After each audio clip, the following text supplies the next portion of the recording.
Glory out loud.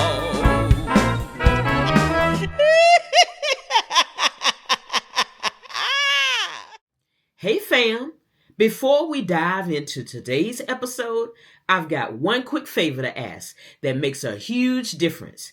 If you like what we're doing here at Lori Out Loud, go ahead and hit that subscribe button so you never miss a beat, a laugh, or a featured guest. New content is dropping bi-weekly, and trust me, you want to be here for it. If something in this episode speaks to you, hit that share button and send it to a friend, a sister, a brother, or your art-loving cousin. Let's spread the love. Thank you. Hey, beautiful people. Welcome back to another episode of Lori Out Loud, the podcast where voices get amplified, culture gets celebrated, and creativity takes center stage. I'm your host, Lori Jean Akambi, and in today's episode, we're shaking up the format, starting with this, episode 7. Instead of bundling all the segments together in one log episode, each segment will now shine on its own. Why the change? Well, we're testing out what works best for you, our listeners, our viewers, our growing community. This way, you can tune in to exactly what you're in the mood for, whether it's fashion, culture, science, or the spotlight on dynamic individuals making a difference. So, here it is. Today's feature is a powerful conversation in our Diversity is a Gift series. The episode is titled, Born to Serve, Standing Tall, Corporal Shamica Spears on Leadership, Social Media Fame, and Making a Difference in Law Enforcement. All right, let's get into it. This is Lori Out Loud. Welcome to Diversity is a Gift, where we celebrate the voices, journeys, and impact of those adding color, culture, and courage to the world. Today, we shine a light on dedication, resilience, and public service. My guest is Corporal Shamica Spears, a woman whose journey spans military bases, basketball courts, and badge-bearing roles in law enforcement. Born on the 4th of July at Fort Bragg, raised across Panama, Arizona, and Virginia, Shamica brings with her a global perspective, a powerful voice, and a heart for justice. From counselor roles in youth homes to patrolling the streets of Waynesboro and Augusta County, Virginia, Shamica has carved out a meaningful career grounded in service and integrity. Let's welcome Corporal Shamica Spears to the mic. Welcome, Shamica. Thank you. Thank you for having me. I appreciate you. Yes, thanks so much. So I'm going to dive right on into the questions. And so you were born on the Fort Bragg, North Carolina military base on the 4th of July. Yes, Now, ma'am. how has that shaped your sense of identity? I started young, being disciplined, obviously with my dad in the military. So it started from there. Being born on the 4th of July, I guess, just began my journey into, just being a disciplined person and, starting my journey. Yes, yes.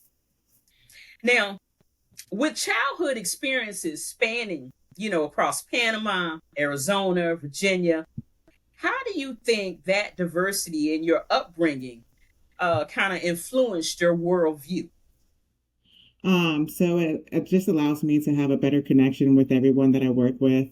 Sometimes, people aren't comfortable working with, certain people or whatever the case may be when it comes to, race, religion, or whatever the case may be.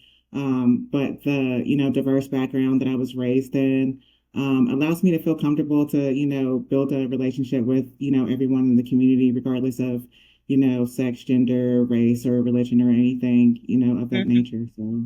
Yes. Okay. Now, what was your experience like transitioning from Arizona to Virginia? Because you were in high school at that particular time. And so what was it like for you? I mean, high school is it can be a precarious time period. Right, So tell right, me about yeah. it. So I will say, obviously, it was, a little bit of a culture shock when I first moved, so I had to adjust to that a lot. Yes. But obviously, with being in my dad being in the military and moving from place to place, that I mean, I was able to adapt very quickly. Audience members, now you may not be able to tell, but I don't know. I was looking up some stats, and Shamika's gonna correct me if I'm wrong, but the stats that I read said that you are 6'4". Is Yes, that true? ma'am. Yes, ma'am. That's true. 6'4". Now that she tall, she's a tall boy. Now, Yes.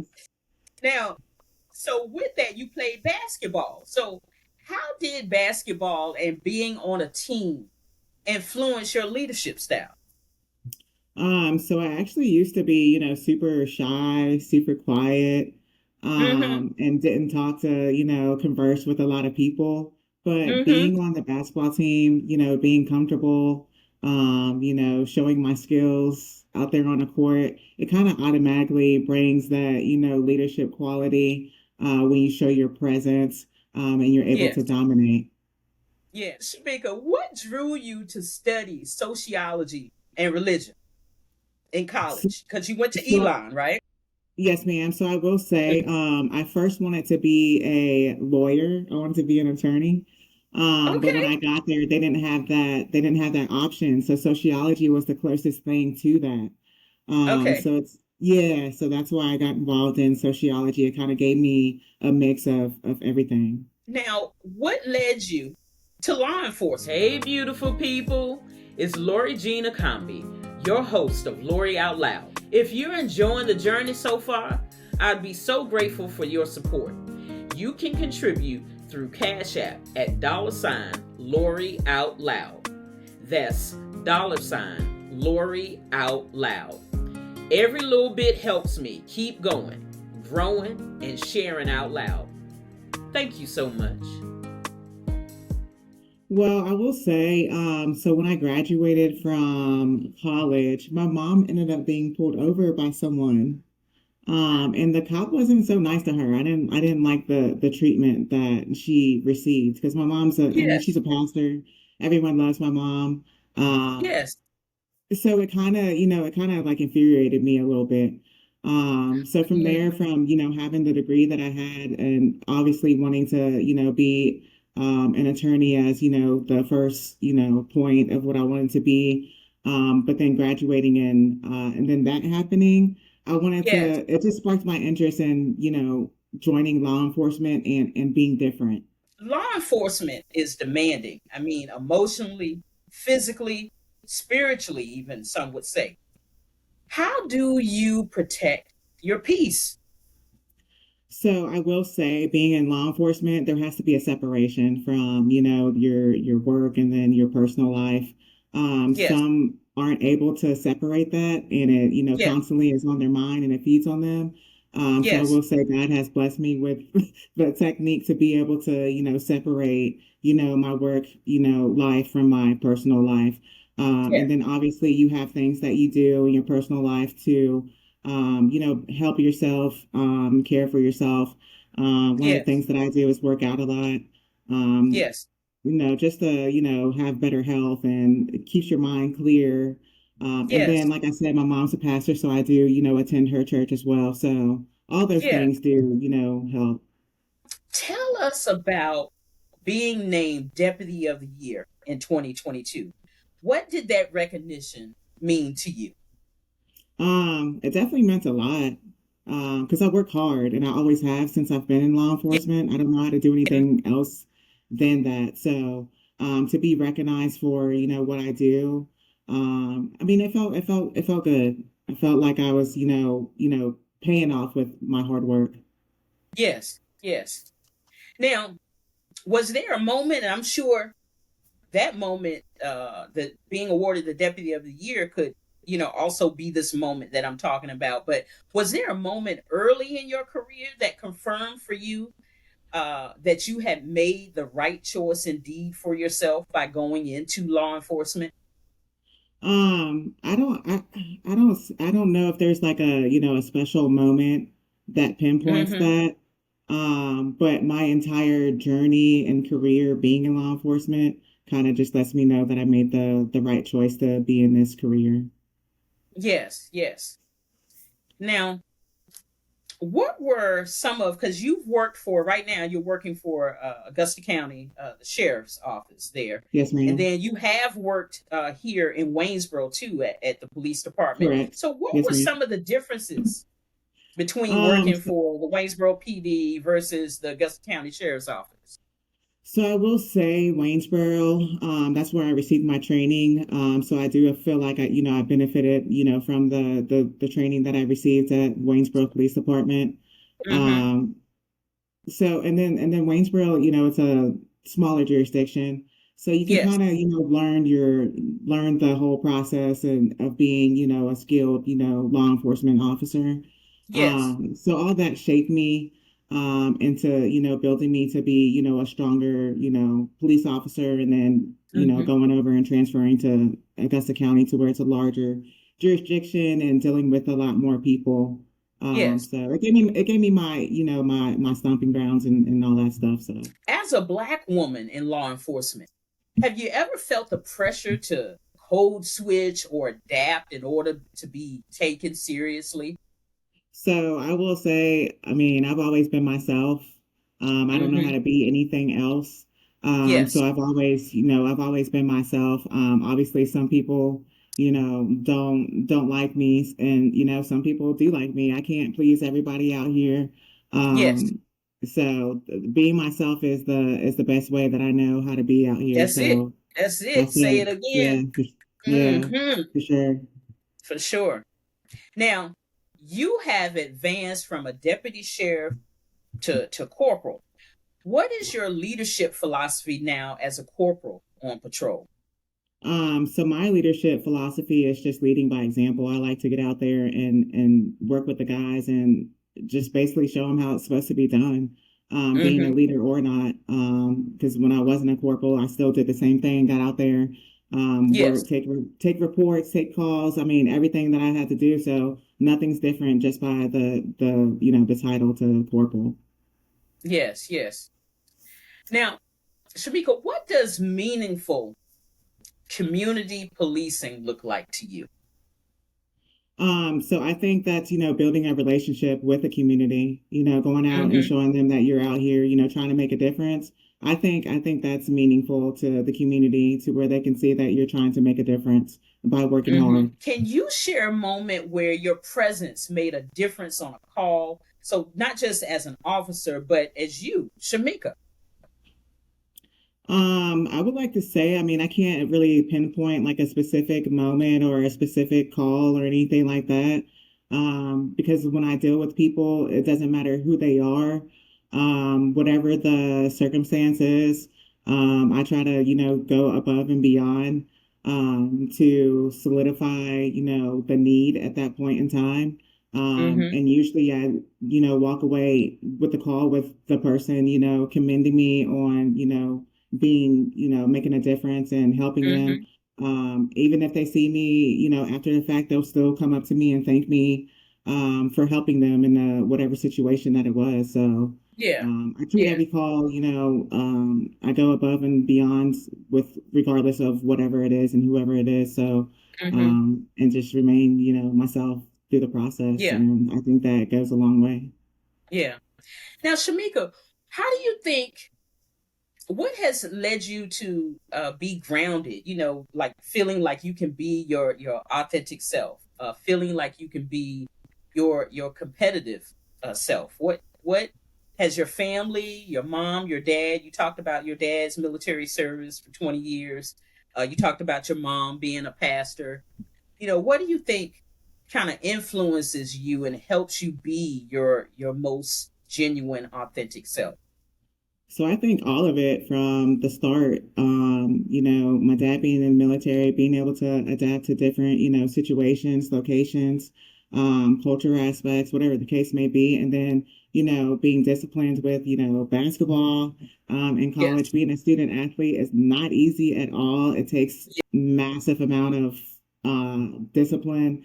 Um, and it's, and then my mom being a pastor, it kind of just all correlates together. And I think that Yes. that's another reason why I think that I made the right choice to be in law enforcement because it just everything just connects and aligns together. Hmm.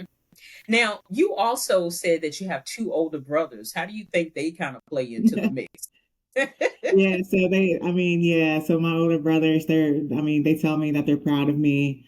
Hmm. And they also helped me in the process too, because I used to have to get in there and beat them up sometimes. I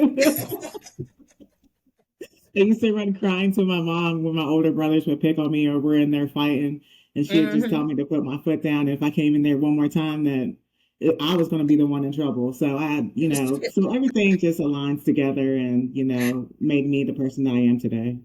Yeah, for sure. You got to manage your own stuff. Now, Shamika, Exactly.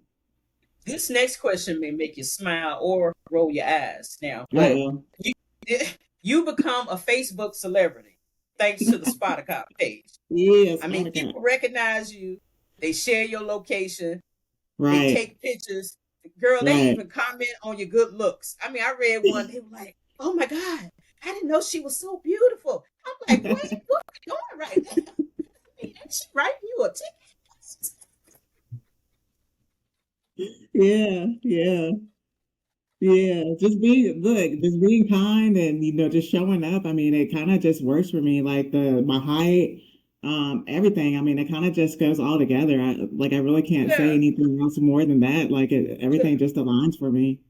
Yeah, so that was the part. It's like, how has this visibility in the community like impacted how you approach your work, basically? And so, I And mean, they be I work the waiting. same way. I work the same way. It doesn't really matter. It doesn't change a thing. Keep on Uh-huh. posting me. It doesn't matter.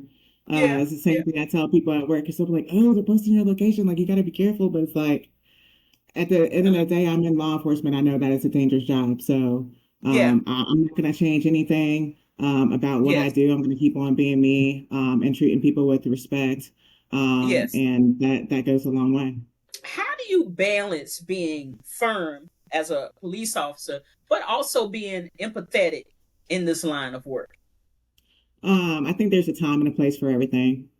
Yes, So when I need to be firm is when I'm standing that ground and yeah, commanding that presence yeah. to have control over the situation. But obviously, when I see the need for me to be empathetic to the situation, then that's when I convert to that. You recently had an experience with a viral TikTok video while in uniform. What happened and what did you take from that moment? Looking for soulful music to spice up your next celebration? Meet the dreaded Blues Lady, your go-to blues singer from Virginia, bringing heart, soul, and a whole lot of power to any event. Whether it's a house party, a birthday bash, or any special occasion, the dreaded Blues Lady will fill the room with music that touches the soul. From performing powerful blues and soul at your events to singing background vocals on your music tracks, she's got your musical needs covered for any project. I can't be satisfied and I just can't keep from crying. Book the dreaded Blues Lady for your next event and bring the power of blues, soul, and inspiration to your celebration. Visit thedreadedblueslady.com or email info@dreadedblueslady.com today. The Dreaded Blues Lady. Soulful music, powerful stories, unforgettable moments. Just can't keep from crying.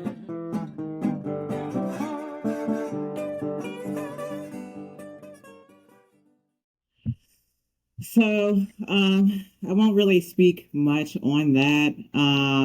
Yes, Obviously, I'm a big kid at heart, so I don't have any yes, beef with anybody. And like I said, I'm always going to be myself. And the people that I work with, they know my personality. My personality. They know the yes. way that I talk when I'm just sitting around and Yeah, being being me. Yeah, yeah. So nobody took anything personal on that aspect, mhm, but it was the fact that it did offend some people. So that yes, is what needed to be, addressed. So that's why yes, I made the other TikTok video apologizing to whoever I offended because it definitely wasn't, meant to be in yes, that nature.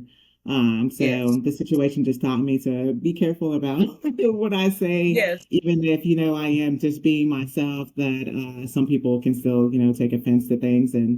But like I said, Yes. also, I mean, I know that I can't please everyone. So Yes. that's also something that I keep in the back of my mind. And a lot of people have reached out to me about that TikTok video saying that I didn't need to apologize. I actually got a Yes. lot more support than the complaints that came in. Yes. And it's actually made my job, I will say it, it's actually made it a bit easier because Yes. people now realize, who I am. And I just pulled somebody over yesterday and she was like, it made you seem more human-like. And it Yes. gave us a different aspect and perspective on the sheriff's office in itself. So Yes. I think that's also what needs to be, mindful of. This next question kind of wraps into that because you spoke exactly to that. And that is, how do you balance being authentic and professional, especially where oftentimes Black women are policed for their tone and presence just in general life, never Right. mind working in law enforcement, but just in life in general.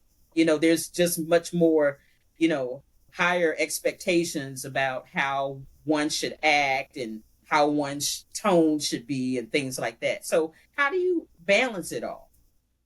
So I just balance it by treating everyone the same, to be honest. I'm not out Mm-hmm. here to, give anybody a hard time or do anything other than what I need to do. Yeah. I come out here and I do my job and I go home at the end of the day. Mm-hmm. And I go above and beyond while I am at work. That way I know within myself that, I don't have anything to, regret later on down the Yeah. line. Looking ahead, what's next for you? Are you eyeing leadership beyond the corporal rank? Of course, that's one of my goals that I have is to become a sergeant, which the sheriff has, mentioned to me that he is planning on promoting me to sergeant over a traffic unit. I'm just waiting for it to actually, be set in place. Yeah. Yeah, Yes, yeah, yeah. ma'am. Yes, Cool, cool. ma'am. That's nice. Yep. And what advice would you give to young women, and especially Black or Latino girls, considering a future in law enforcement? Because, yes, women are present in the force, but women are still a rarity in law Right. enforcement. Right. Right. And that's another reason why I wanted to become, a law enforcement officer to show other people of color that it can happen. It's Yeah, not impossible. You just got to go in there, put your head down. Sometimes you can't say what you want to say. Get in yeah, there and yeah. work hard and let that carry you and speak on that and stand on that. What does diversity mean to you? Diversity is, a wide range of everything, whatever is different. It can all be mended together to reach one common goal of everyone standing together. I think that if everyone would stand together, just life would be a lot easier for everyone. But obviously, there's differences, which is another diversity. Um, but yeah, I think if everyone, just coming together and, being on the same lines of respect and regardless of whatever everyone is, we're all different. Some of us are raised similarly, some of us are raised differently. So, I mean, just everyone coming together and standing together, I think life would be better for everyone. So, Shamika, I noticed that in a couple of days, really, you will have a milestone birthday. You will be 40 years old. Are you where you think you should be? Are you where you want to be in life and in your work, in wherever? Are you doing the dang thing or what? Yeah, like You you think? said, I'm doing the thing. So I'm gonna continue doing what I'm doing. Yeah, I have no regrets. I mean, everything happens for a reason. I'm here for a reason. I'm doing what I do for a reason. So Yes, I just continue to elevate myself as a person and become better. That's it. yes. Now, Shamika, as we wrap up, if your life had a motto, what would it be? Um, Everything happens for a reason, and to lead by example. Treat everybody with kindness. I think that yeah, I think that's the way that I operate. Yeah, yeah. Corporal Shamika Spears, thank you for your service, your honesty, and your voice. Diversity isn't a checkbox, it's a gift, and your story proves why. Until next time, I'm Lori Jean Akambi. Lori, out loud.